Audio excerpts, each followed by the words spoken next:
I'm going to make a quick start then. There are probably people who are going to join, but that's fine. We've got somebody who can continue to let people in. Welcome. As I say, it's quite close to Christmas, so I know people's brains are starting to check out a little bit. So I really appreciate that so many people have chosen to join us this morning for this webinar. My name is Jacqueline O'Hagan, and I manage the Eastside Greenways project with Eastside Partnership. That project specifically is probably the most known element of that project is the Connswater Community Greenway, which we work on. And for anyone, it was pointed out to me before the webinar that some people may not have heard of the Greenway, which I always find really odd, but of course I'm living and breathing it every day. So I thought maybe I would open just with a very short overview of what the Connswater Community Greenway is. For those who aren't aware, so the Greenway was developed between 2007 and 2017 in East Belfast, and it opened and launched in 2017, and we've been working on it since then with our partners at Belfast City Council. The Greenway is in a very technical term, it's a 9-kilometre linear park that includes 16 kilometres of off-road cycle path and footpath. We have cleaned up 5 kilometres of river, and included an extensive flood alleviation scheme along the entire route, which includes moving a river in Orangefield Park, and that scheme itself protects 1,700 homes now from flooding every year.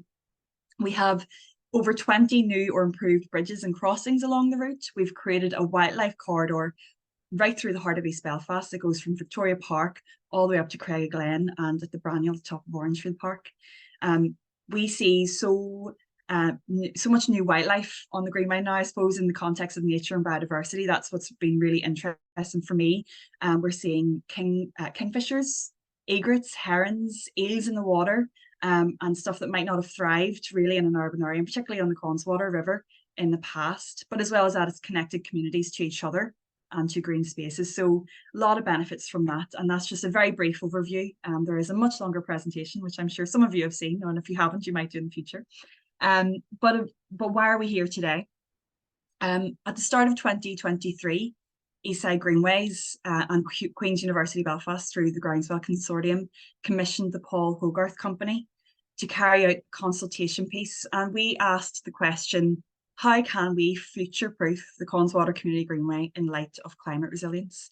And that's not just the Greenway itself, but the East Belfast community that is around it. As a result of this report, which was created through engagement, whether that was with people living on the Greenway or whether that was with experts in the field of climate and nature, through that engagement, a report was created, and that report is called Climate and Nature Action, a vision for the Connswater Community Greenway. And for all those of you who haven't seen it yet, I'm sure a link will go into the chat function that you can download that at some point throughout. We recently hosted a workshop to launch this report in November of this year, and we brought around the table a lot of different stakeholders from both the climate and nature arena, and really delved into the recommendations. And there were several recommendations made of things that we could do to try and look at the Greenway through the lens of climate and nature, but also what other organisations and experts could do as well. And we had that in November. It was really interesting to take a bit of a deeper dive into some of those recommendations and unpick those. As well as that, it's good to remember that this is all in the context of a neighbourhood plan for climate resilience. You know, there's a lot of conversation around how we look at climate adaptation nationally and regionally, but this was a real focused approach in terms of a neighbourhood in East Belfast. But some of the recommendations and some of the conversations had, based on the Connswater Community Greenway, we would hope could be lifted and used in other urban green spaces, and some of those things that would transfer quite well. In light of that, we want to take another kind of look into that conversation, and that's why we're hosting this webinar today. And we thought we'd open up that question specifically, what is the role of urban green and blue spaces in climate and nature, and really take a bit of a dive into that. And we're really lucky to be joined by expert speakers in the room today to have that conversation with us. And I'm really looking forward to actually hearing some of the things that we're gonna touch on today. So how this is going to look, we have four speakers, and each is going to speak for about 10 to 13 minutes, very specifically, keeping that tight to time. And then after all speakers have had that chance to speak, we're then going to go into Q&A at the end. Now, it means we're not going to have a chance to ask questions in between speakers, but it will hopefully give us about half an hour at the end to really have a proper conversation and ask some questions from those people. There is two functions. There's a chat function and a Q&A function. So the chat function, feel free to throw in any conversations and have a bit of an open conversation in there. But if you have any specific questions for any of the speakers that come into your mind while you're listening, please put them into the Q&A function. Once we get to that section of the webinar, I will kick off by asking some of those questions in that function, but then we'll be able to open it up to a bit of a broader discussion as well, and people can put their hands up and ask a question themselves. Hopefully that all makes sense. Before we start, I'm going to pass over really briefly to Ruth Hunter from Queen's University Belfast, who is leading on the Groundswell Consortium, just to give a bit of a roundup from her point of view of why we're here today in terms of what Queen's are doing. Great. Thanks, Jackie, and thanks everybody for taking the time to come along to this webinar. We really appreciate it. I'm very thankful to Johnny, James, Jenny, and Julie for their time. This is a conversation we started with the team at Consort Community Greenway a few years ago around, sustainable travel, sustainable food, sustainable energy, sustainable housing, and the role of urban green and blue spaces within that. So it's great to be able to extend that conversation and build on the work with James and the team at Paul Hogarth Company, and then also learn from what's happening elsewhere across the UK. And really the opportunity just to kind of learn from each other and also build and continue new collaborations. So I'm really looking forward to hearing from everybody and really to keep this conversation going around what the role of urban green and blue spaces are in terms of climate and nature action. So Jackie, I'll hand back to you. Great, and lucky for you all, I'm now going to stop talking. I'm going to pass over to our first speaker, Jonathan Bell, from RSPB NI. Johnny's going to set the context in terms of policy, and in particular looking around nature-based solutions in Northern Ireland, and also give a bit of an intro into what a nature-based solution is. And he's also going to outline some of the legislation in Northern Ireland, which I think is a really good way to kind of kick off this conversation. I'm hoping you're able to share your screen there. Okay. Yeah. You're not in presentation mode, just so you're right. There we go. You're ready now to go. Thank you. Yeah. Good morning, folks. I'm Johnny Bell, Head of Land and Sea Policy at the RSPB in Northern Ireland. Haven't been directly involved in, I suppose, this project or the report to date, but I have been working very closely in the area of nature-based solutions and looking at how we bring that from policy into practice. Today, I'm going to set some high-level context just around the biodiversity and the climate crisis, which is very well set out in the report, I must say. I want to talk a little bit about nature-based solutions and that concept and approach and how that is being adopted both globally and locally here as a sort of a vehicle or a lens, if you like, for looking at the joint climate and nature crisis. And I'll be looking at that in sort of a global and in a local context. So first of all, I'm sure many of you are aware we're facing with a climate and a biodiversity crisis. Often the climate crisis gets a little bit more attention at the minute. Obviously, the COP is starting tomorrow in the UAE, but as we know, governments around the world have said that they're aiming to keep global warming to below 1.5 degrees. Already, we've locked in a huge amount of climate change because we have already had about 1 degree of warming since the industrial age, and that's leading to things like increased temperatures, sea level rise, ocean acidification, more extreme weather events, heavy precipitation, and higher probability of droughts. But at the same time, we're facing a nature and biodiversity crisis. And rates of biodiversity and nature are declining at a greater rate than we've ever seen in human history. We have about 1 million species threatened with extinction across the world, and those current rates and magnitude of loss are far exceeding normal background rates. And in Northern Ireland, unfortunately, we are the 12th worst country in the world in terms of biodiversity loss. And why this is important? Well, in the context of climate, the climate needs nature. By degrading ecosystems and habitats, we're actually undermining our ability to tackle climate change. And intact and resilient ecosystems are key to providing both mitigation and adaptation to climate change.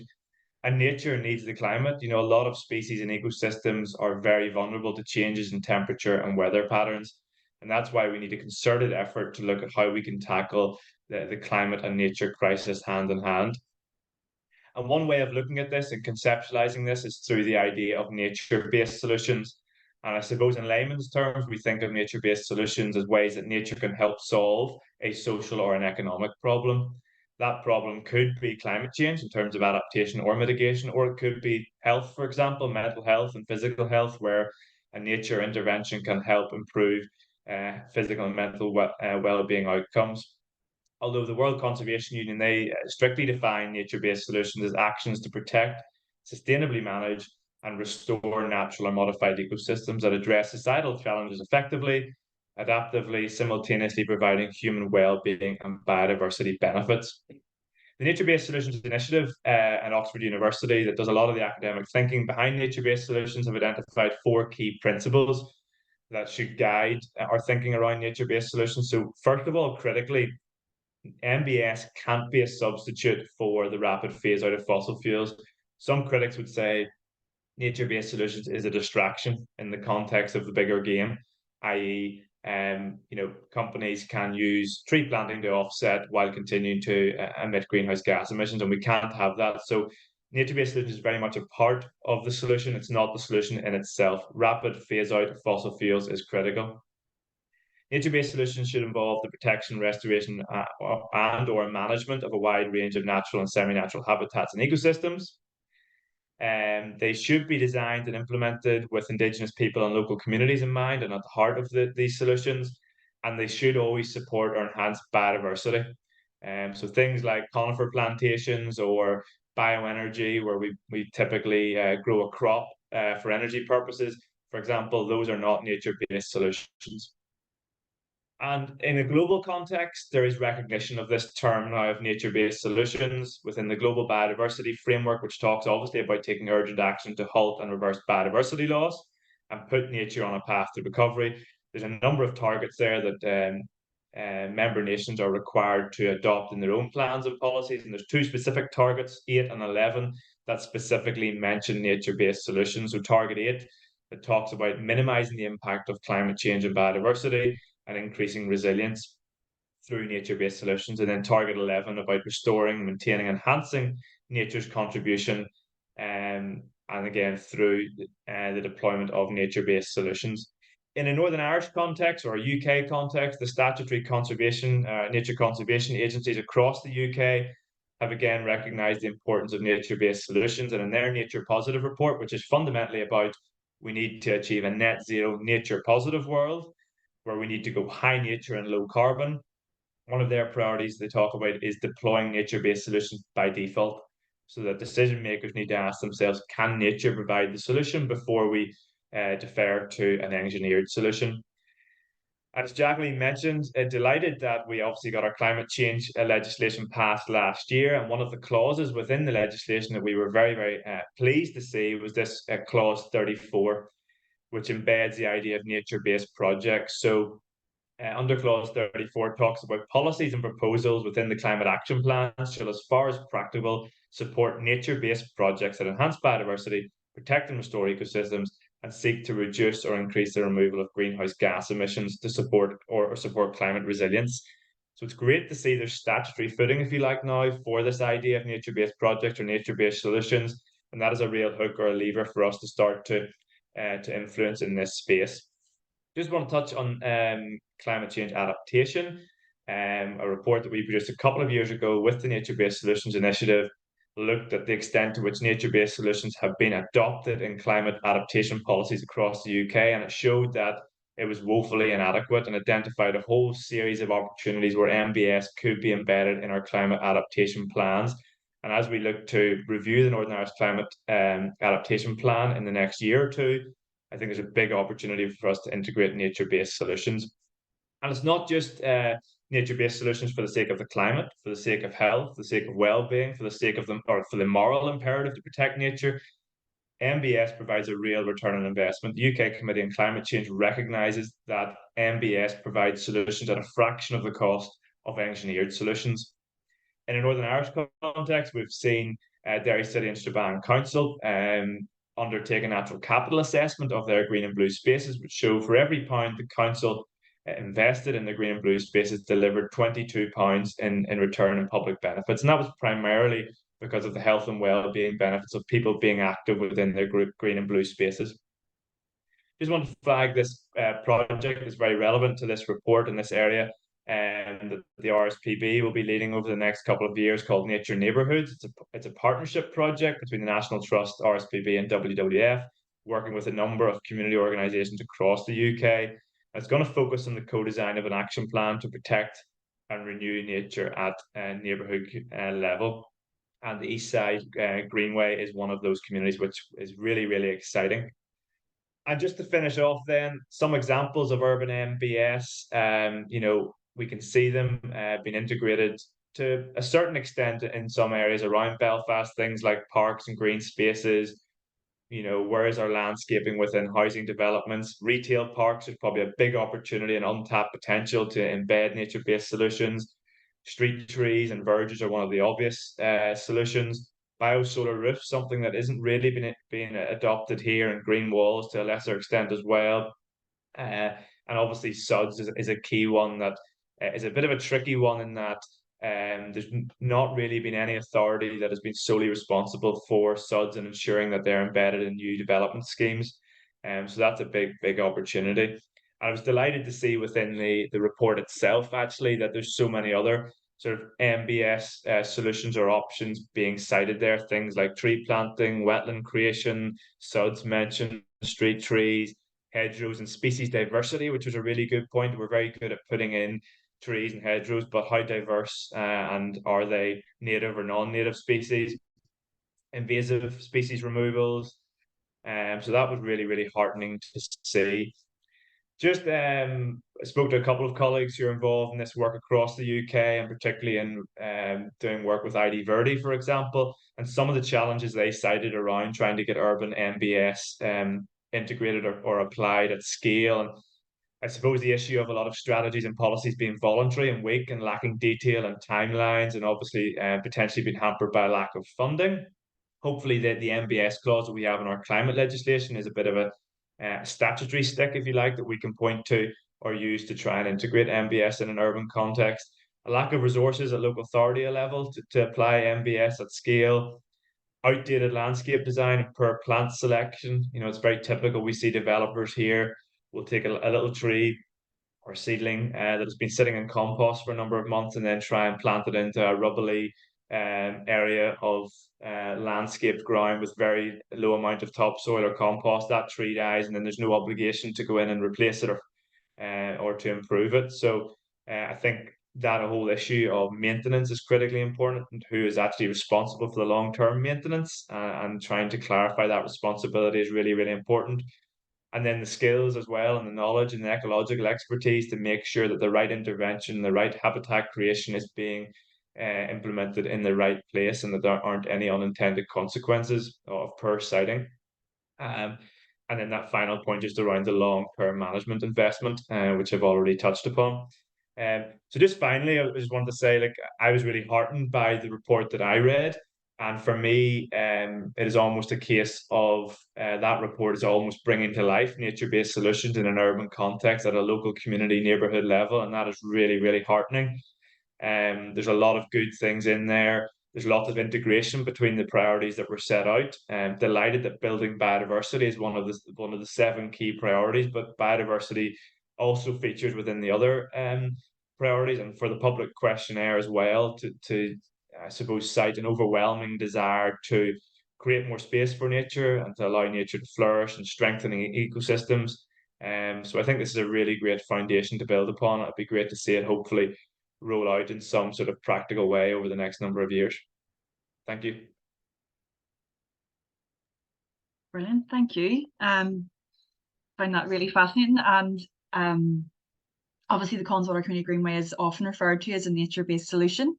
So to hear in the context of that actually the definition of a nature-based solution includes people as well as biodiversity, was really heartening, because of course that's what we have tried to implement there.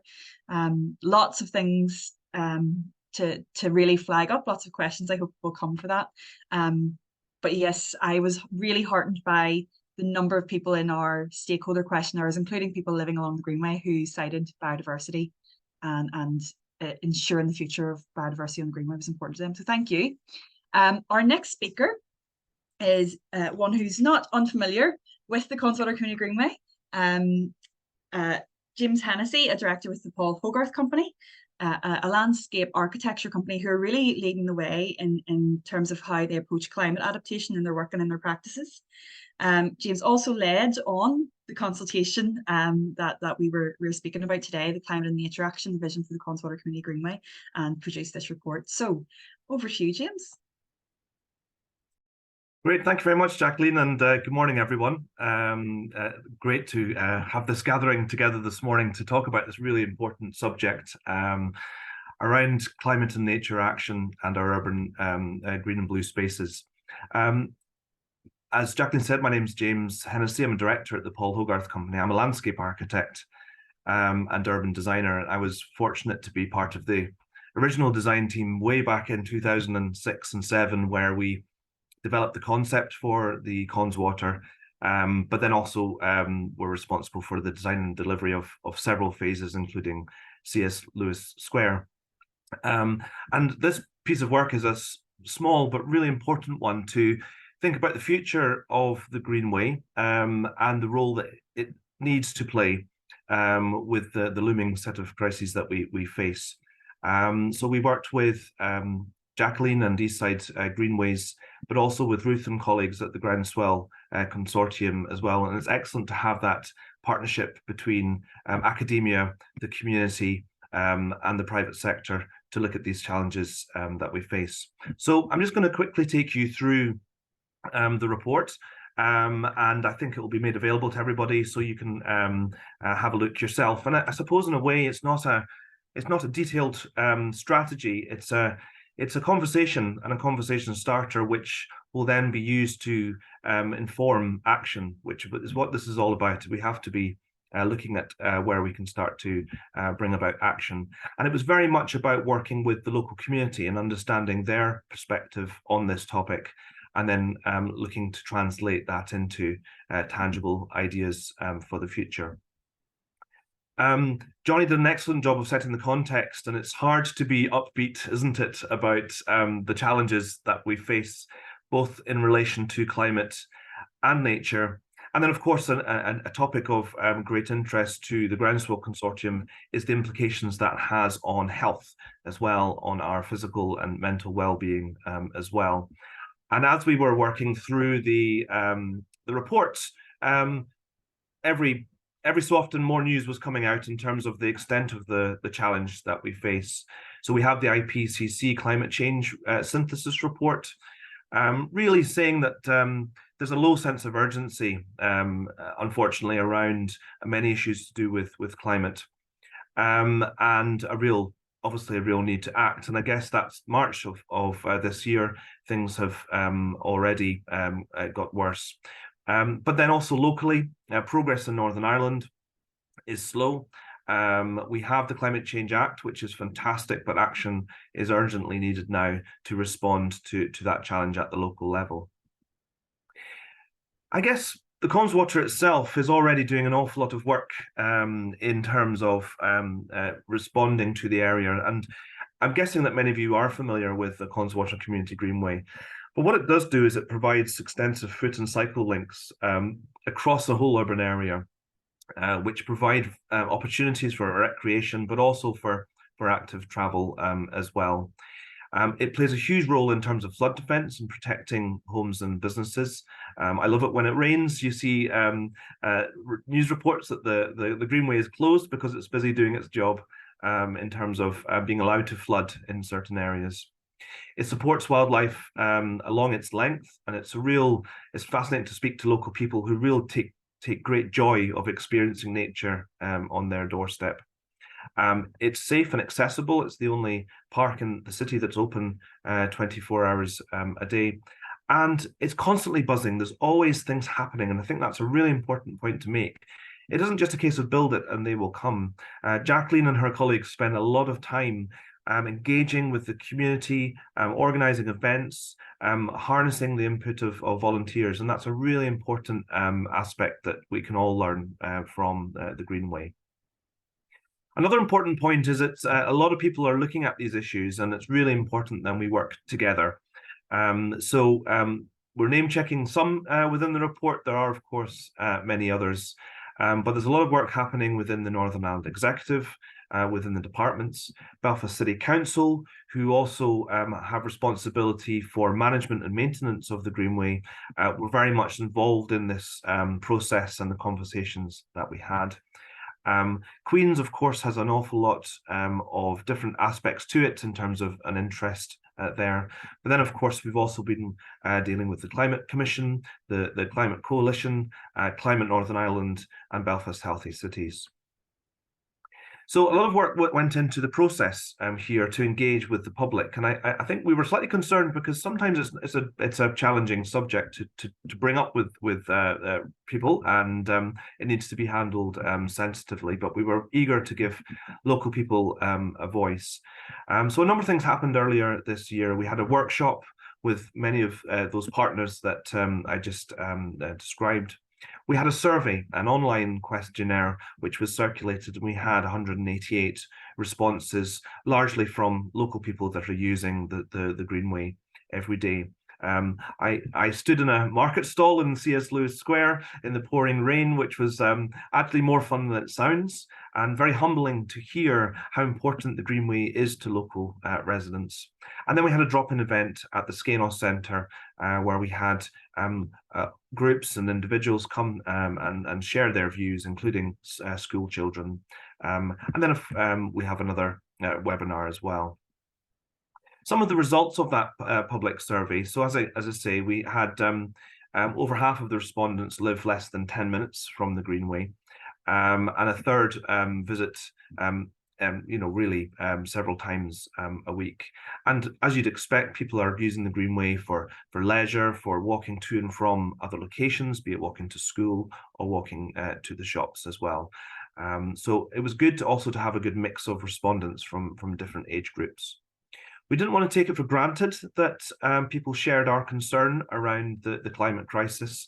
And I guess it was reassuring to see that the overwhelming majority of respondents to this survey felt that the climate crisis is very serious for the world, for the city, but also for people as individuals. And you can see some of the quotes there on the screen, which really give you an insight to the views of people, but also I think very interesting to see the degree of knowledge and understanding that respondents to this process have about some of the challenges that we face.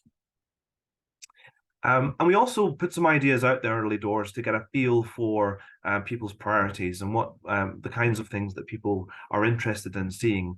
And as Jacqueline mentioned, nature came through very strong, and the idea of giving more space for nature to flourish on the Greenway. So that was a very clear steer from local people that there's a real interest within that. Other ideas around renewable energy, walking and cycling, managing flooding were all coming through very strongly from members of the public. So from this, and as I say, and you'll be able to see lots of lovely quotes from the public and ideas as well. And there's a real energy and enthusiasm around this conversation. So I think any hesitancy that we may have about discussing these topics with the public, we really need to embrace that, those ideas and creativity that's there. Two points before we come on to the priorities. One are space and time. And space, of course, we're primarily looking at what can be achieved on the Greenway itself. But I think it's been very important to think about the Greenway as a corridor of communities. And if we think about the impact that we can all have in terms of bringing about climate and nature action as a community, a Greenway community, then that potential is very significant. The other one is time. The mascot for this piece of work was an alarm clock. I've got it here next to me that you can see there. We don't have time to get into lots of very complex and innovative ideas that will take, in Northern Ireland, 10, 20 years to actually come to fruition. So we need to be looking out for actions which can come forward in the next 3 years, the next year, and even some things which can happen today. So on the back of this piece of work, a series of priorities were identified for the Connswater Community Greenway. And I'm going to just quickly take you through each of those now. So the first is about eliminating emissions, both direct but also indirect greenhouse gases that are emitted in and around the Greenway. And one of the most effective forms of action that was identified through this was that idea of modal shift, getting more people on the Greenway and leaving their car at home. And the more we can encourage people to use this green infrastructure, the more we can contribute to that shift away from using private vehicles. Another one is network expansion, and this has been a discussion that's been ongoing for some time, is that how can we grow our greenways and connect them together around the city? And there's much discussion on that. It's really important that work continues so that we really start to connect up communities across Belfast. Energy saving was another point, and somebody, when I was at the market stall, said to me, "Do you know the health centre lights are on all night?" And that was a light bulb moment, pun intended, but there are some simple things that perhaps we could be doing today or tomorrow that would actually start to respond to some of those things. So even just switching off the lights or thinking about that use of energy is very important. And then another exciting aspect is energy generation, and we're going to hear a little bit more about that later. But the potential for the Conservatoire to create energy for itself, but also potentially to contribute to the wider areas as well. Second priority is capturing carbon. We need to look at how somewhere like the Conservatoire can lock in carbon through sequestration. Wetlands are something which people sometimes don't immediately think about there, but they have a fantastic impact in terms of being able to store carbon. And there is potential on the Greenway to look at other areas for wetland creation that could also have a biodiversity benefit as well. Tree planting was a very popular response from the public, and it's something that we can all relate to and get on with doing. Of course, we need to plant the right trees in the right places. So we need quite a considered process to look at where tree planting could happen and what kind of planting that should happen there. And another less glamorous way of capturing carbon is to look at the quality of the soil. And by improving soils, by improving its vegetative matter, its biology of the soil, we can look at carbon capture that way as well. Another priority is strengthening resilience. So how can we adapt the Greenway to respond to the inevitable changes that are coming our way? And one of those is looking at the plants on the Greenway and over time evolving that planting strategy with more appropriate types of species. One example that Johnny mentioned there was hedgerow diversity, and how can we look at the species mix within that. Flood management, the Greenway already performs a very important role in terms of managing floodwater, but there's more that can be done. And right back at the original concept phase, there was other ideas that weren't implemented, but working with the Department for Infrastructure and others, there's lots of potential to bring those forward. And then also Greenway neighbourhoods. So if we think about all of those people living along the Greenway, what could be achieved on those streets and spaces that adjoin the Greenway in terms of tree planting, sustainable urban drainage, working with residents around issues about energy conservation, huge amount of potential there too. The next priority is about building biodiversity, and I should add that these priorities aren't in any order, but this is about managing the Greenway more ecologically. The first part of that is making sure we fully understand what's on the Greenway, what's living on the Greenway, and working with ecologists to have a comprehensive set of habitat surveys to understand those current ecosystems, to then enable a biodiversity action plan around supporting species, protecting and growing specific habitats. And the great thing about those projects is that the community can be very much involved in that through ecological projects. And there already are activities along the Greenway around wildlife conservation. But if we can set that into the context of a clear strategy based on a clear understanding of ecosystems, then there's a huge potential to contribute on the ground to protecting and enhancing and providing for nature. Another really important potential for the Greenway is to play a role in raising awareness as well. A lot of people use the Greenway, it has quite a public profile. That creates an excellent opportunity to engage. events that happen on the Greenway. There's lots of scope to further develop those to talk about topics of climate and nature. Interpretation and signage. How can the Greenway talk to us? Whilst we don't want to clutter it with signs, and there's lots of scope to just talk to people a little bit about why is the grass not being cut in this area, why this kind of tree is an important tree for our ecosystems. So opening up that conversation, and then working with artists. The artistic community have a lot to offer for engaging with the public and getting us all thinking about some of the issues, be it on a permanent basis or temporary installations and exhibitions. Nurturing research. So we have this academic partnership with Queen's University, and you're going to hear more about that with one of the next speakers as well.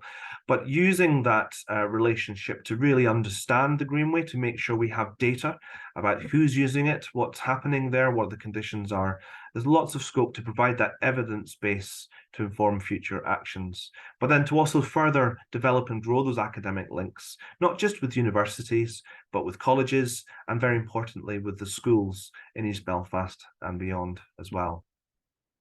Using the Greenway as a lab is another very interesting aspect, that encouraging academic research to happen, for field studies to happen on the Greenway, and to share that process with the local community. And then finally, within this one is the Centre of Excellence. There already is a degree of knowledge and understanding that's been built up over the Connswater Community Greenway, and we would encourage that to be developed further into a Centre of Excellence so that others can learn those lessons and share their experiences, so that we can be helping one another to implement green infrastructure in this manner.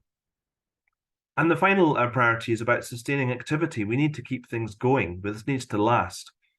One area is local skills. It's about involving local people in the care and management and maintenance of parks and green spaces like the Connswater.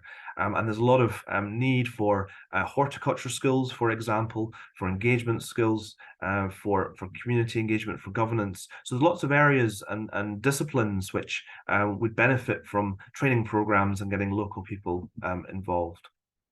Economically as well, the Greenway has had a transformational effect on this part of the city and continues to do so, but also lots of opportunity to work with the business community and the private sector to look at further developing the green economy around the Greenway. And then, of course, we have to sustain activity, and every green space needs to think about its income stream and how we can look at appropriate ways to ensure that we have a sustainable stream of finance to support further action that's coming forward. So there you can see a real broad spectrum of priorities and potential for the Connswater Community Greenway. And in some ways it may feel daunting and ambitious, but on the other, when you look at the extent of the crisis that we face, we don't really have a choice. We need to get the sleeves up and get on with these things. So it's exciting to be at this stage now where we're looking at how do we start to translate these priorities into actions and to work with the various partners to bring about much needed change, not only in the Connswater Greenway, but across the city and beyond. And you can see that alarm clock. The little alarm clock is constantly there. It hasn't gone off, thankfully, quite yet, but we need to be constantly thinking of how we can bring about change in the short term. What can we do today? What can we do tomorrow? Whilst we're busy working away on some of those longer term actions that need to happen as well. So thank you very much. And I'm looking forward to hearing the other speakers and then to joining the conversation thereafter. Brilliant, thank you, James. I've been in a couple of things recently, and that alarm clock, that idea of acting now has been coming through very clearly. So I think that's definitely really important to say. And there are a lot of recommendations in there. Eastside partnership and all of its companies, like Eastside Greenways partnership is in the title, and as you mentioned, we will deliver and drive forward some of these things, but it's really about how can we bring those partnerships together to make it all happen. Brilliant.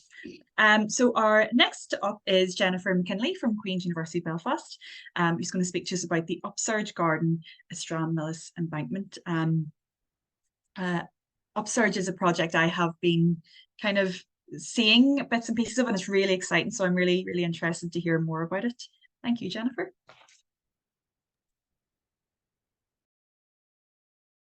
Thank you. And I just go back to the first slide. I think you can see my slides now, and hopefully it's in full screen. And hopefully here at Queen's, the internet will hold up, as I just saw a warning for an unstable internet.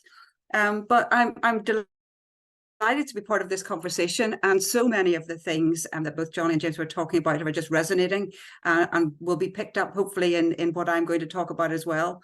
But I would like to have a little bit of a case study, discuss a little bit of a case study here in Belfast, but also then put it in a broader context within the UK and actually across Europe. So I would like to talk about Upsurge, which is actually a European funded project and will run for the next couple of years to 2025.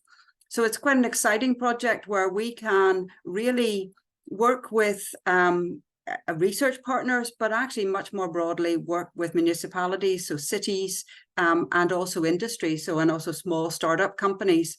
In fact, we have, sort of a huge network, but in reality, there's only sort of 5 academic institutions in all of our 23 partners. So it's quite an exciting venture where we have the opportunity to work, I suppose, with lots of different partners and stakeholders.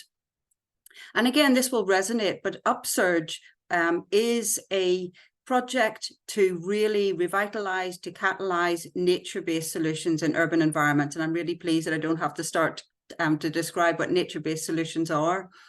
But again, the 2 priorities that are mentioned initially are pollution alleviation. So again, that feeds into quite a few of the different priorities that James has mentioned, and regenerative development. And what does that mean? That actually means, again, that nature-based solutions and people, the people who interact with them, are just so closely linked.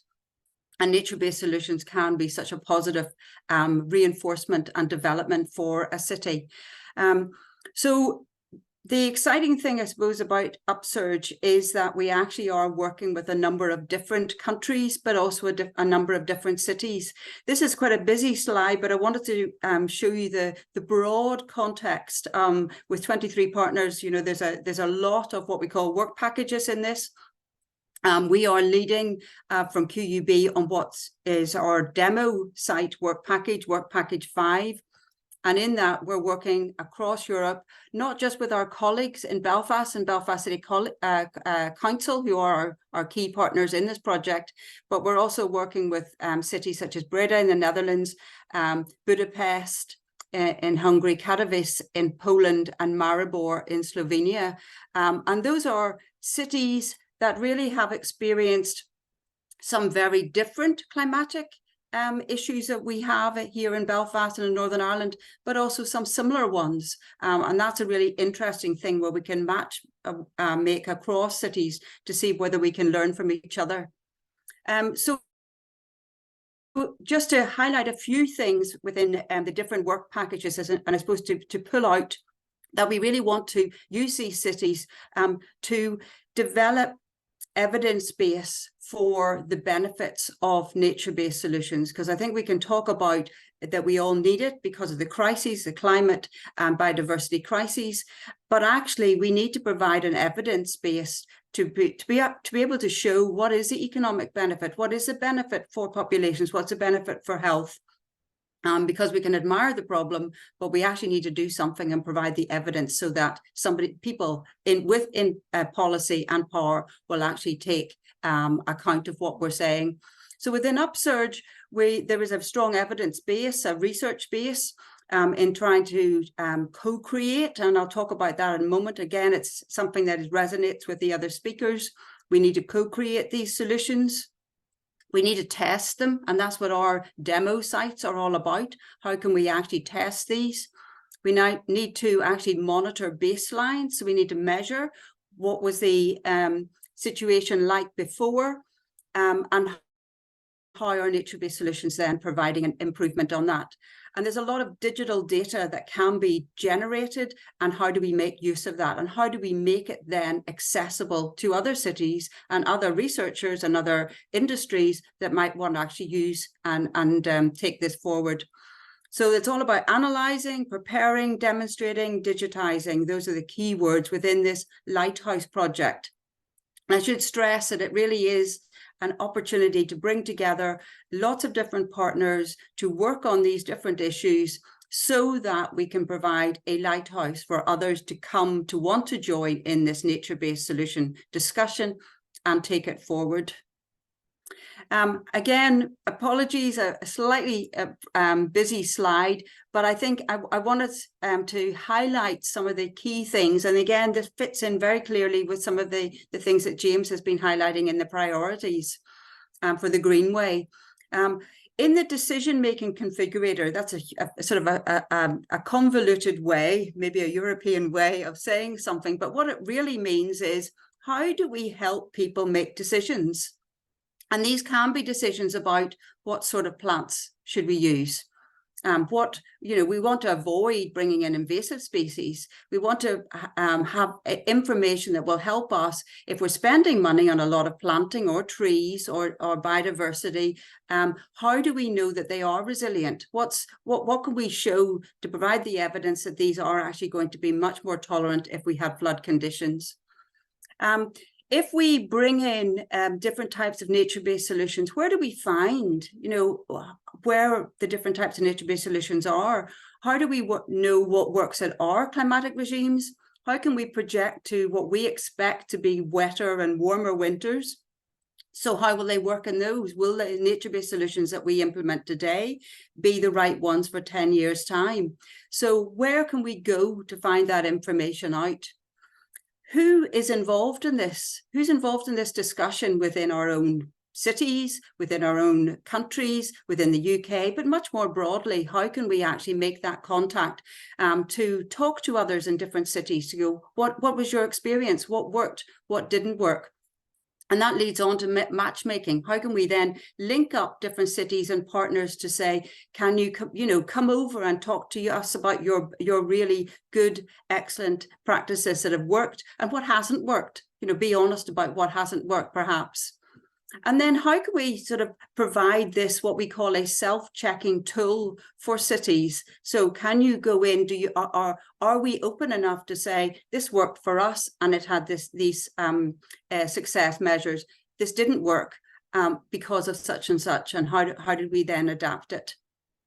And how can we then, within this lighthouse facility, bring others, like bees? How can we attract them to actually want to implement and take on further nature-based solutions? Within Belfast, working with our close colleagues in Belfast City Council, these are the key, I suppose, markers or indicators that we see as being really important. And again, nature-based solutions cannot be separated from those that are interacting with them. So socioeconomic diversity is really important. Gender. For us, contaminated or degraded soils are really important. And actually, we're probably one of the few cities across Belfast that's actually looking at this, because we can't assume that because we have urban soils that we can just start growing in them. Do we know what's in them? Yes, we need to encourage and nurture them, but actually, are they contaminated from our legacy of industrial past? We need to think about the urban heat islands, and I'll talk about that again in a moment with some of the different countries. The ecosystems connectivity that has again been mentioned. How do we link up these different green corridors? How do we help people then in their mobility to be active, but actually to connect people? And air quality is really key. Yes, we can encourage less cars by walking, but can our nature-based solutions actually also reduce the amount of air pollution coming from different transport networks? And again, the link to health, and it's great to be part of Groundswell and the other project that we're involved in space, which again, I'll mention in a moment. The importance of co-design, co-creation has been stressed by all of the speakers. And again, for Upsurge, these are some of the networking opportunities that we've had across our different city partners. public consultations, making sure that there's a diversity of voices in our stakeholders, and how do we then provide feedback, take feedback, and bring that feedback into the design process. These are some of the working documents from the co-design process that we've been involved in with our city partners. This term, the quadruple helix, is a strange term, but it actually means, who are we missing? Are we involving everybody? Are we bringing everybody to the conversation? Who are the diversity of populations and communities around these nature-based areas or solutions that we might want to implement? And how will they interact with it? What do they need from it? What's important to them? As well as local businesses, as well as startup businesses, how can we develop that green economy? And we need to think about, when we actually design, when we hold these workshops, are we getting everybody? If we hold them in during the day, we'll get some members of the communities, but we won't get maybe the working population. So how do we maximize and interact with our stakeholders? How do we build consensus? In Breda, which is one of our very forward-thinking cities, some of the feedback was that they wanted more parking places. Now that is, how do you balance that with encouraging nature-based solutions? But that was the feedback from the public. So how do we build consensus? How do we get on-the-ground engagement? And then how do we come to produce some sort of output from that where people have bought into that? One of the things is obviously recognizing nature, and I really like the term again that, and I like the fact that quite a few of the stakeholders in the Greenway brought out the importance of nature, because nature in all of this is a silent actor, but we need to make sure that we are representing the voice of nature. And then how do we raise expectations? To think that, yes, this is really important, but then how do we manage those expectations in all of this process? When we're thinking about the different cities, and certainly in Upsurge, when we're thinking about our cities across Europe, it is important, as I mentioned before, in terms of soil contamination, but across a number of different things, it's important to make sure that we understand the context of these cities. What's the state of play at the moment? What are the spaces being used for at the moment? What are the neighbourhoods to these spaces? And how might we actually then take that conversation forward? And what are the key challenges for our cities? They're not all going to be the same. In Maribor, they can have very, very dry periods and then very, very heavy rainfall. So they have flooding very fast. High impact, high magnitude flooding, and then it can be dry up and be very dry. But at that time, when the high magnitude flooding, you get a lot of flooding across the city. So the idea that they would have maybe put up trenches that have biodiversity around those that would allow the water, the excess flooding water, to prevent flooding of the residential properties around it. So in Katowice, it talks about bus stops that are actually urban heat islands because they're very concrete surfaces. So how can they build nature-based solutions around those bus stops so that people coming there, it alleviates any air pollution, but it also provides a much nicer space, a greener, a cooler space for people waiting for buses. Those are very, very localized, very specific examples where we need to have nature-based solutions that address the challenges that different cities have.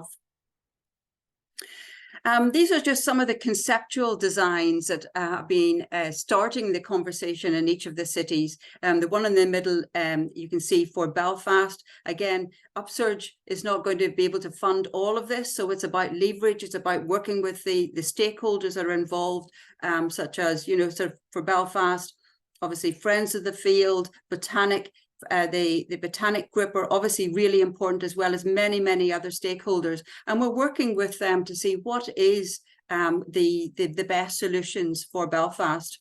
If you go on the ground at the moment for Belfast, at the moment it's that you can see the site there, which is a lower Botanic for Belfast, our little initial conceptual design, some of the network and the stakeholder engagement, trying to say what's important for everybody in this space.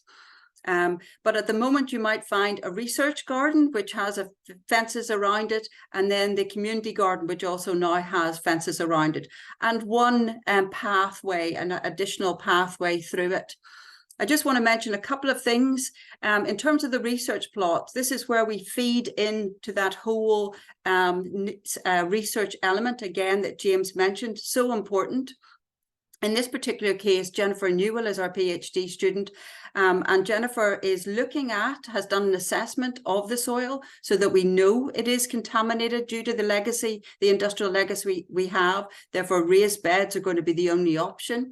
But Jennifer's also doing quite a lot of experimentation in how, in this remediation, but also in the carbon capture within the soils. What can we add to the soils? And she's looking at biochar and weathered basalt to see whether we can actually trap more carbon within the soils.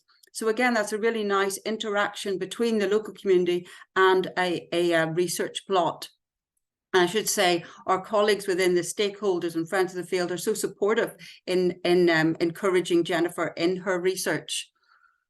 So within our Belfast plot, there's a lot ongoing. We would love to be able to develop further in all these different aspects, and we will in the future. But I think the last point I would make is that in the recent high density or high impact flooding, we have had some additional flooding in the site. And I was really pleased to hear that James mentioned that nature-based solutions should be allowed to flood. And I think that's a conversation. Again, it's managing expectations that we need to have. I'm not going to sort of go into this slide. I've run over my time. But what I suppose want to say is that nature-based solutions in this whole conversation really helps to provide the evidence for all of these different policies. Johnny mentioned all of quite a number of the different policies, and obviously within the upsurge we're also linked to the European policies. But there are so many things that nature-based solutions provides on a plate, the evidence base for governments and councils to be able to act on. So finally, I just want to say, the connection and linking the research, but linking the community engagement and the different projects is so important. And we need to do more of this rather than have these isolated little projects. And these are just some of the flavor of different projects that are ongoing at the moment. And can I just highlight just yesterday, the press release for the Climate Plus co-centre. It's an all island of Ireland co-centre and across in the UK, and it's going to be an exciting opportunity for us to take some of these conversations forward. So I just want to thank the team, the broad team within Queen's, and especially Emma and Bakul, the postdoctoral fellows who have done a lot of the work on this, and obviously our Belfast City Council partners as well. Thank you. Thank you very much, Jennifer. Yes, it was really good. I don't think I've had a proper deep dive into upsurge there, so it was really fascinating for me to hear. We are slightly over, but I think we'd left loads of time for the Q&A at the end, so it's now going to be maybe more like 15-20 minutes, but that's totally fine. I have seen some questions coming through into the chat and the Q&A. I am holding on to those, and we'll flag them after. So last but not least, our final speaker is Julie Procter from Greenspace Scotland, who's going to speak to the idea of creating climate resilient parks. And I know James alluded to this earlier in his talk as well. It will also touch on naturalising green space management and link into climate change parks toolkit. So I will speak no longer and hand over for you, Julie. Thank you very much. And I can actually now say good afternoon. Yes, so good afternoon. I'm going to give you a bit of a whistle-stop tour of some of our work on climate resilient green spaces and park power. So if you've not come across Greenspace Scotland before, we're Scotland's parks and green space charity. And our mission is about working together so that everyone can access and enjoy quality green space. So when I say green space, I'm meaning all vegetated land and water in the urban environment. So not just about parks and playing fields. And we've always emphasised that green space isn't just about recreation and amenity. It's about people, it's about communities, it's about biodiversity, it's about quality of life. And as we've just been hearing in all those other presentations, it delivers that wider range of benefits. And this tree just starts to illustrate how green space contributes right across the policy spectrum and that range of nature-based solutions as well that can be provided. So part of our work is around pioneering new approaches to green space management and resourcing. And in some ways, it's quite encouraging that everyone now is talking about the twin challenges of the climate emergency and the ecological crisis. But we at Green Space Scotland, and I'm guessing a lot of us on this call today, have actually been working on this for many, many years. So back in 2011, we set up an expert group which was looking at what is the role of urban green space in climate mitigation and adaptation.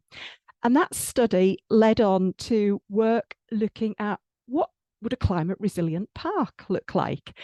And how would you manage a traditional park if you were managing it for climate mitigation and climate adaptation? Now, I should say we started with a park because it contains many of the features that you would find in lots of other urban green spaces.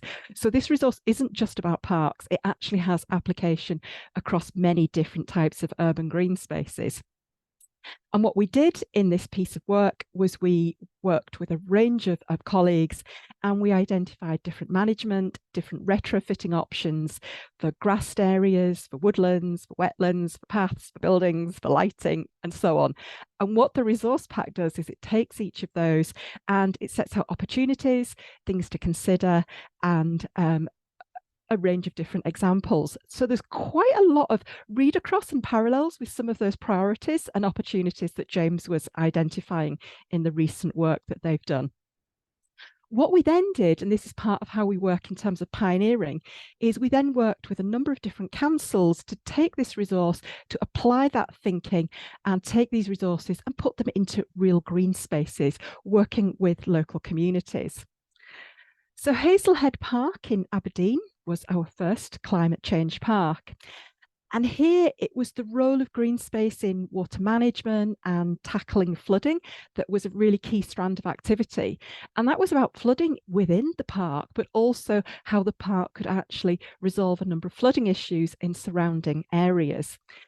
The management plan that was developed with the community, that picked up a wider range of other actions as well. So it included things like tree planting, changes so that we could start naturalising grassland management and planting, and really looking at how to encourage more people to use parks locally as a way of reducing the need to travel.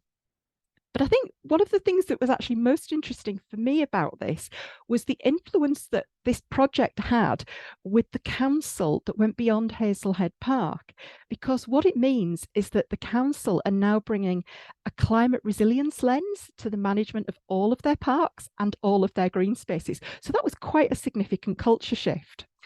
In the way we run our pioneers, what Aberdeen did is they then passed on the baton, what they learned, what they would do differently, what didn't work as well, and they shared that learning with colleagues in Dunfermline, in Fife, and then on to other areas, looking both at parks, at site levels, at neighbourhood levels, but also at street levels. And that really for us is a key part of that pioneering programme.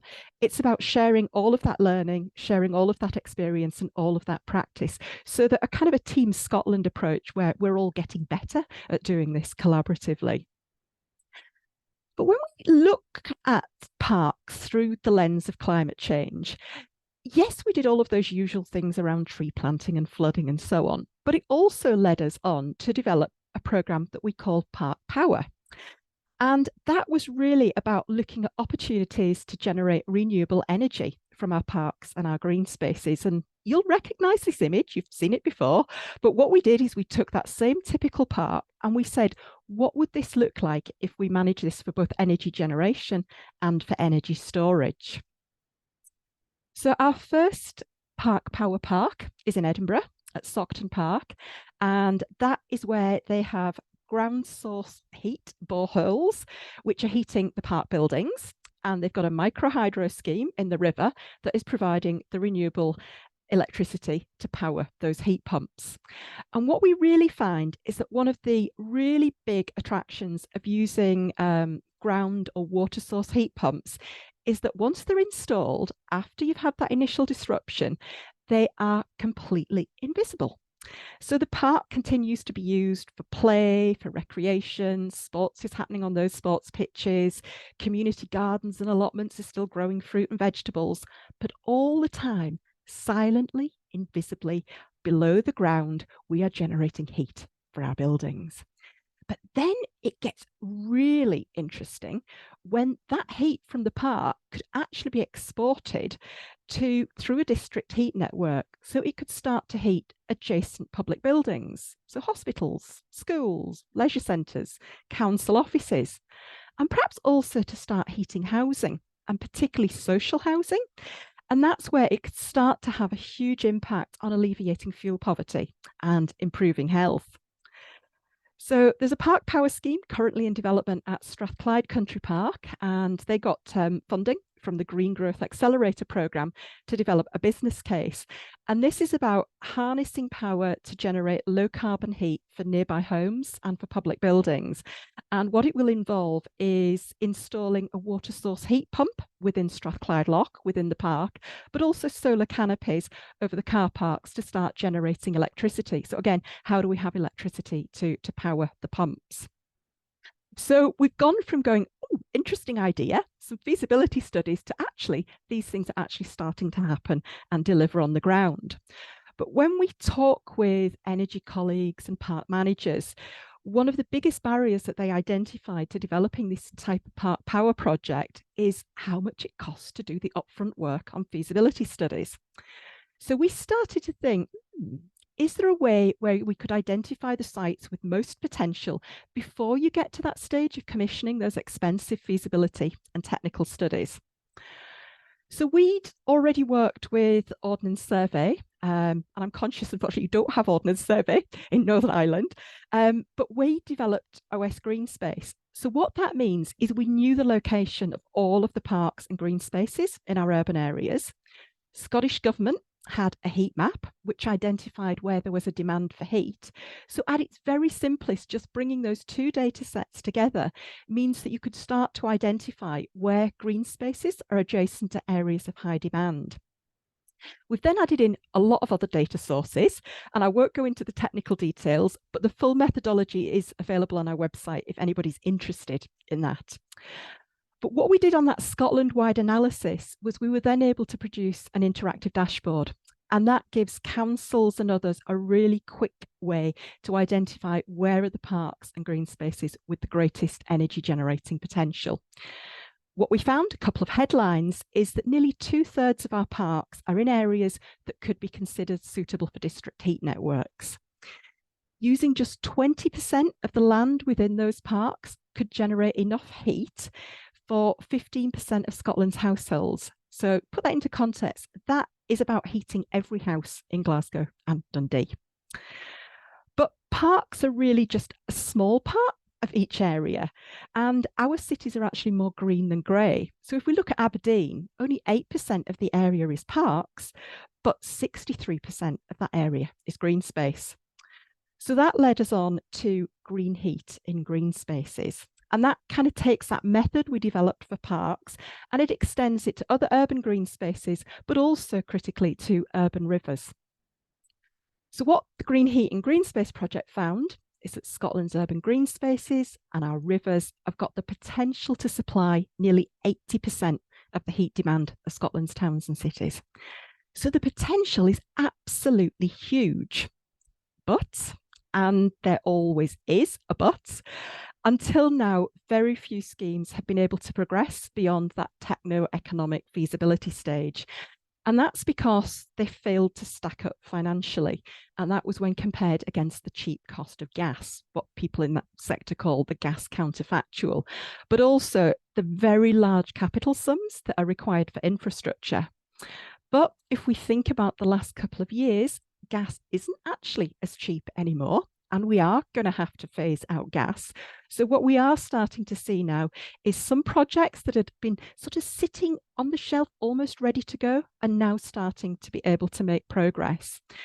And in Scotland, what we're also seeing is that work on green heat and green spaces being used to inform councils' local heat and energy efficiency strategies. So what we're really seeing with Park Power is that we've demonstrated there is a huge potential in terms of these kind of natural power stations in the ground beneath our feet, in the rivers that run through our towns and cities, and they can make a significant contribution towards getting to net zero. The other thing from a park management perspective is it also has the potential to start to generate real income streams, not just return on investments and cost benefit studies, but real hard cash. And that can potentially be used for the future management of our parks and green spaces. But when you take that whole piece around Park Power, when you start to think about how do we join this up, how are we linking this with our open space strategies, our work on nature networks, on blue-green infrastructure, community placemaking and green health strategies, you suddenly start to see how that integrated approach to green space design and management can really deliver on the UN Sustainable Development Goals. And that's a delivery at a range of different scales, from site to street to neighbourhood to town to city to countrywide layer. So I'm going to leave with a really positive upbeat. So I'm kind of feeling really hopeful at the moment that we are heading towards a future where green spaces really are making our lives and our places better. And we're really supporting integrated action on climate, nature and well-being. Thank you. Thank you. Fascinating. I was lucky enough, Julie, to visit Saughton Park a couple of weeks ago with Ruth actually and James, to see it in practice.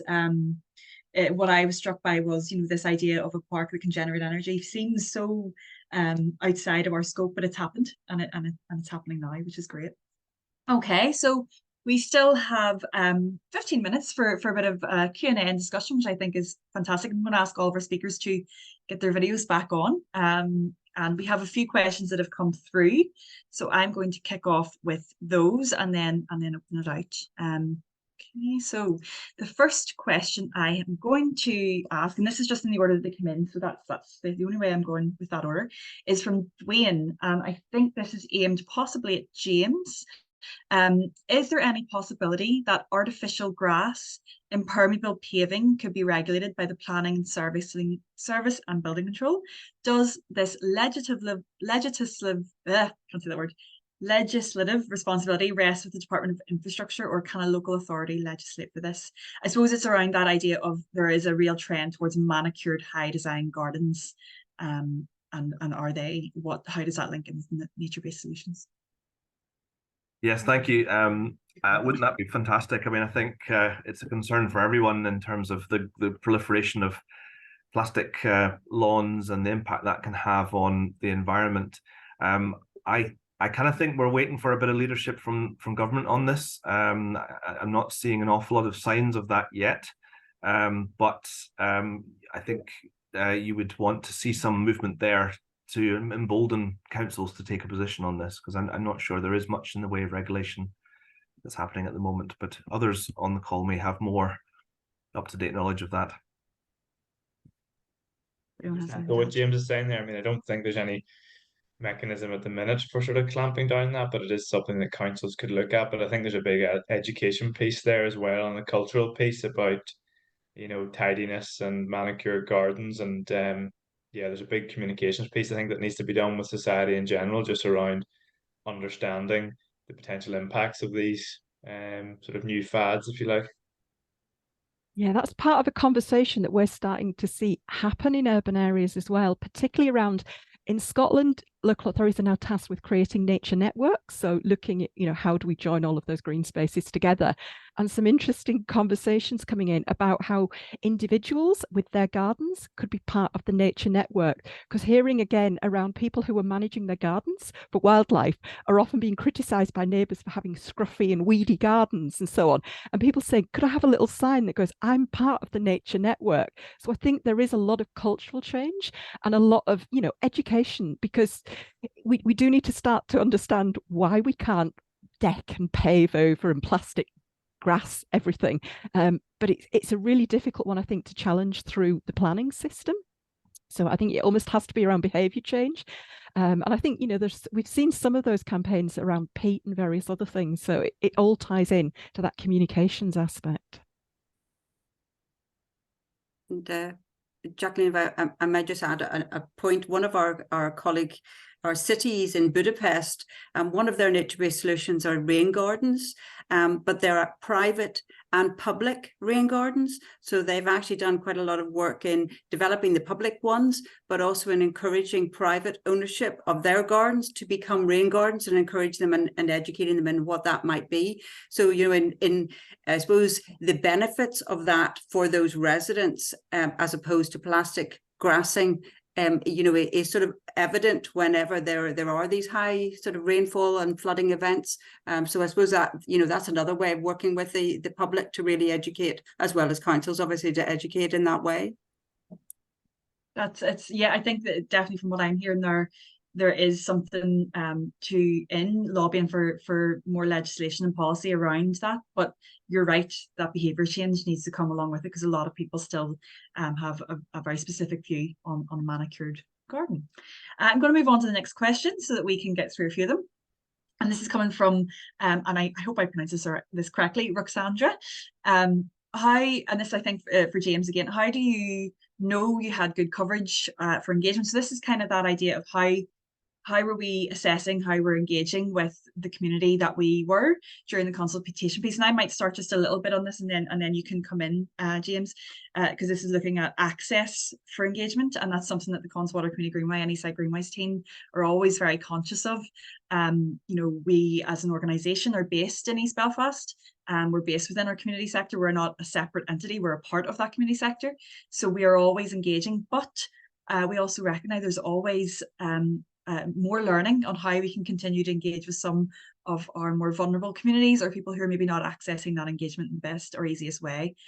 We will continue to look at that for going forward. But if you want to reference that in specifically to that consultation piece, James. Yeah, absolutely. It's a really good question, and it's something that we really have to be careful about, because we can all pat ourselves on the back with consultation exercises, but actually, have we spoken or are we hearing from everyone that we need to be? And what about people that wouldn't dream of responding to a survey? Or so you look in that exercise, we asked demographic questions to give a feel for who we were speaking to, and also working with yourselves, Jacqueline. The Eastside Greenways are very active and on the ground in terms of being in touch with that community. However, standing in a market stall, it quickly becomes apparent that some people aren't comfortable filling out a survey, and asking somebody to give a written response can be a turn-off. So I think we've got to continuously be aware of that issue. But I think the key thing here is continuity and continuing that conversation. And I think we're guilty of having consultation processes and exercises where you're allowed to speak within a set parameter of time, but we need to be better at having a continuous dialogue with people, and constantly striving to engage in creative and different ways with different sections of the community. So work in progress, I think. This definitely is, and we're always learning. I have, and just in addition to that, there was a question asked about the safety of the Greenway if it's open 24/7. And what we can say is we have seen fantastic figures now from PSNI to let us know that East Belfast's parks and open spaces are seeing the lowest levels of antisocial behaviour in the entirety of the city. Obviously, the Greenway alone didn't contribute to that. We created the infrastructure, we opened the parks, and we lit them up. But we work very, very heavily year-round with our community and voluntary sector, our youth sector, PSNI, Belfast City Council, to ensure that there is engagement taking place with young people in those parks and open spaces. And by opening them up and lighting them up and making them used, it means that those agencies can go in and can engage positively with those young people. So definitely an example there. So this next question, I think it's possibly open to everyone. From Paul, a detail, but has there been consideration of organising cycle and pedestrian traffic on paths? In Sweden, they systematically create two lanes that avoid a lot of accidents. So I think it's that idea of shared pathways for different users. And is that something that you've seen working in urban green spaces? Does anyone kick off? James, maybe. Well, yeah, I mean, I think it's an ongoing discussion, this, isn't it, about how best to provide shared pathways, and there's different schools of thought on that. And we're probably all familiar with areas where you have a big line down the middle and cyclists on the left and pedestrians on the right, but that can actually cause more problems than solve them, because you're giving people a kind of a right to occupy a certain part of that. So I think the likes of the works of Sustrans has been very interesting in this regard, in looking at how we can provide parks for all. And a lot of it is to do with simple things like the dimensions of those paths, and making sure that you're providing adequate space. But then also it's about etiquette and about an approach to cycling and responsibly in pedestrian areas, and really encouraging that positive behaviour in our parks and green spaces. But I think it's always going to be a bit of a topic for discussion and debate. Brilliant. We did have a question in there around the responsibility for management of trees, but I know you answered that, Jonathan. I don't know if you want to kind of give a bit of an answer to that, just to the rest of the group, for anyone who didn't see that. So there's a question: how do we get developers and estate managers to take responsibility for management of trees that they plant? I suppose that definitely alludes to that ongoing management and sustainability.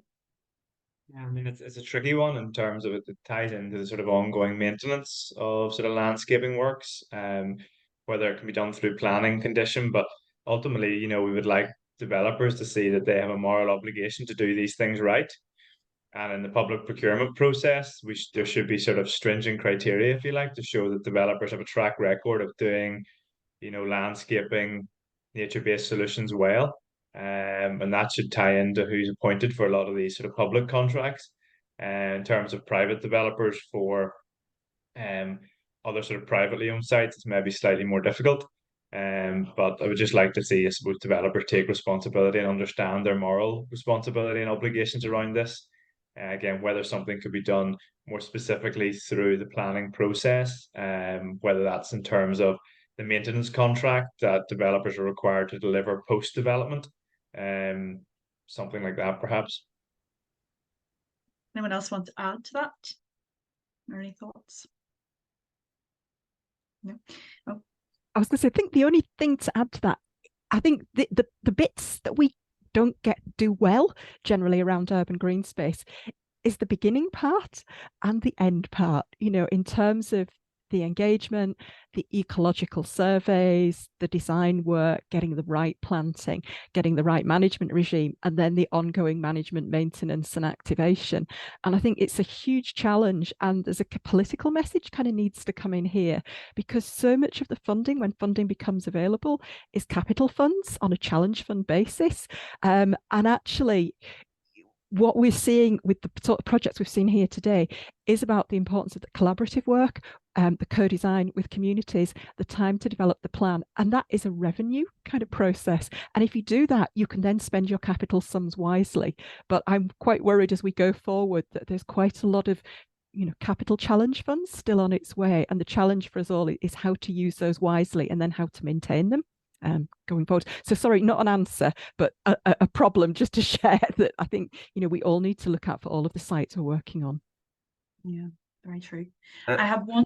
Oh, sorry, James, you want to come in quickly? Sorry, I was just going to add to that I think there's a political issue here in terms of the importance placed on green and blue space. And I think you don't have to look too far to find parks departments and others that are really struggling with very small budgets. And I think a lot of this work is about explaining why green and blue spaces are fundamentally important to our settlements and our quality of life and our health. They're not just kind of nice to have. And as a landscape architect, I'm very familiar with the first part of the construction budget being cut is the landscape.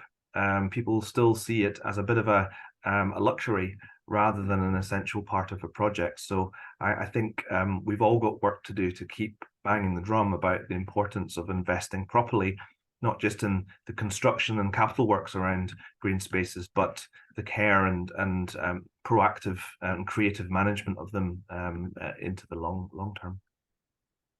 So I would definitely second that as an organisation who helps to co-manage the Greenway along with council, who take on a lot of the responsibility for that management and maintenance piece. I can see the challenges and the struggles for that on the ground and going forward. And I know a lot of the work we're doing with council now is to try and figure out how to continue to maintain the Greenway going forward. There is a question here that kind of leads on to that. It's from a gentleman called Stephen. I'm not going to read all of this, but he's based in Minneapolis. I can't get my words out today, in USA, and he's speaking about challenges with budget.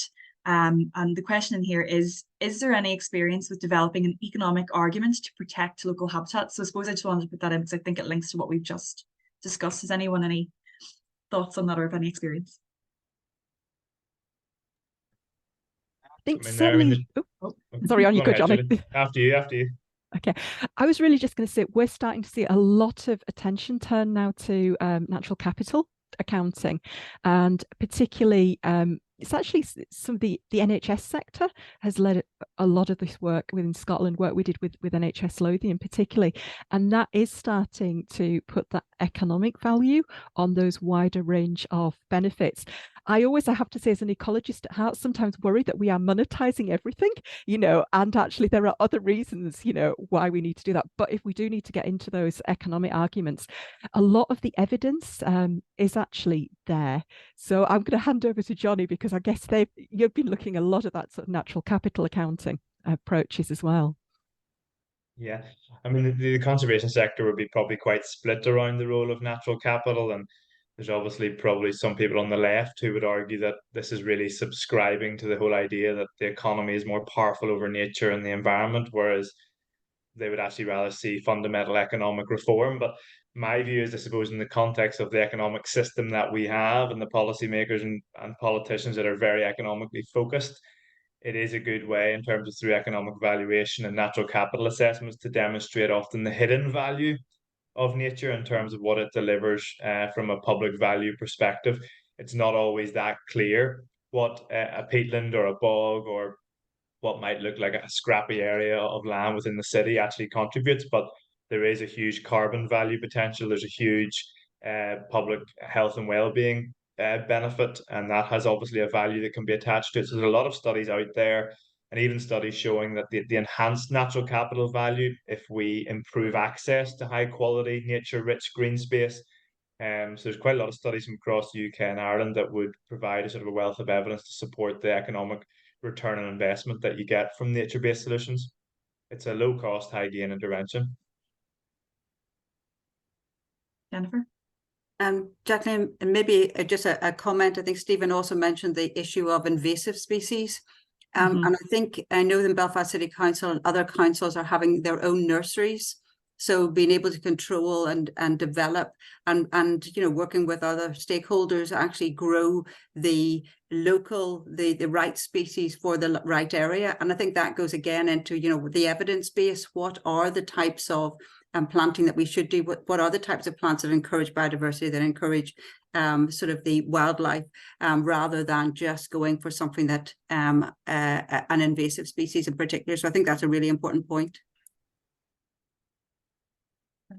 We are on time, or just gone over by 1 minute.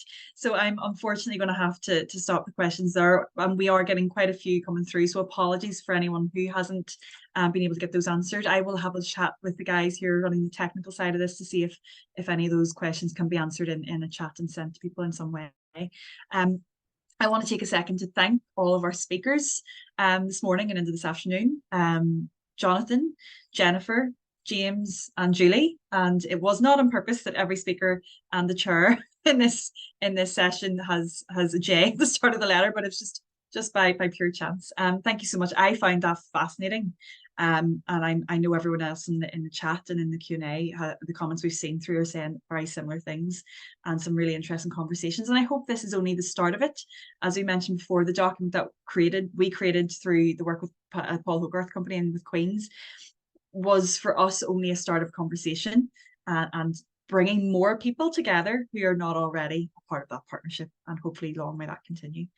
Thank you very much, and yes, thank you to all who've joined us this morning.